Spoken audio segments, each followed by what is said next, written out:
Pemirsa, kabar baik bagi masyarakat, pasalnya harga sebagian besar komoditas pangan di pasar tradisional berangsur normal.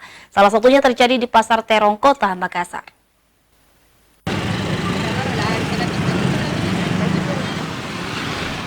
Harga sebagian komoditas pangan yang sempat mengalami lonjakan kini berangsur normal di pasar-pasar tradisional Kota Makassar. Seperti halnya harga telur ayam ras yang sebelumnya dibanderol dengan harga di atas Rp50.000 per rak, kini Anda dapat membelinya dengan harga Rp38.000 hingga Rp40.000 per rak. Kemudian harga cabai rawit yang sempat menyentuh angka Rp80.000 per kilo, kini turun dengan harga Rp35.000 per kilonya. Untuk harga bawang merah dan bawang putih dijual dengan harga Rp25.000 per kilo.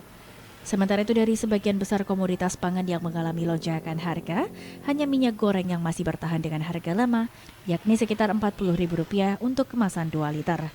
Masyarakat berharap kondisi stabilitas harga kebutuhan pokok dapat terus dilakukan pemerintah, terutama ketersediaan harga minyak goreng yang masih di atas harga eceran tertinggi yang ditetapkan oleh pemerintah. Fitri Hairunisa, Celebes TV.